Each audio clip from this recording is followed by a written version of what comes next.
So I just got out the theater from watching the 2025 film Wolfman, and I really enjoyed this movie. It basically centers around the character Blake, portrayed by Christopher Abbott, who takes his family to his father's home located in the wilderness of Oregon, where they encounter a terrifying wolf-like creature that stalks the woodlands of Oregon. When Blake and his family come across this terrifying creature, they are put through insanely terrifying odds, particularly with Blake as he struggles with his inner bestial instincts once he comes across the wolf and the wolf infects him with his scratch, which puts him and his entire family in danger. One of the main things I really enjoyed about this film is definitely the story, not to mention that the fact that it's a fresh, modern take on one of Universal's most classical monsters, and it still kept the horror feel that made the film definitely shine in its own right. And as for the werewolf sequences, they were definitely top-notch in my opinion. And that's another thing that I want to point out about some of the werewolf sequences in this film. I like how this version of the Wolfman has some mythological ties to indigenous folklore, also treating the werewolf curse as a disease. Some of the werewolf transformation scenes in this film were epic and not to mention gruesome and disturbing, and heavily detailed. We get to see this from the character's Blake's point of view. Not to mention there's some brutal moments in this film and some surprisingly really good jump scares. Not to mention the 2025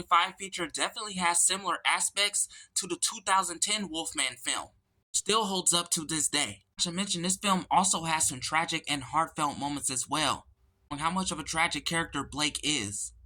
Only dealing with the werewolf curse, but also trying to be a better father. I like how this film also touched on trying to rebuild a broken family, as well as breaking generational curses. Also, this film has a massive surprising twist, which I won't get into because it will lead to spoilers. This is definitely a great film to watch and kick off the 2025 movie season. In my opinion, I definitely give The Wolfman a 10 out of 10. If you're a hardcore fan of Universal Monsters, this is definitely the film for you, especially since it was directed by the same director that made Invisible Man. We'll definitely see a lot more modern takes on Universal Monsters films at some point. So tune in for the next update and the next review.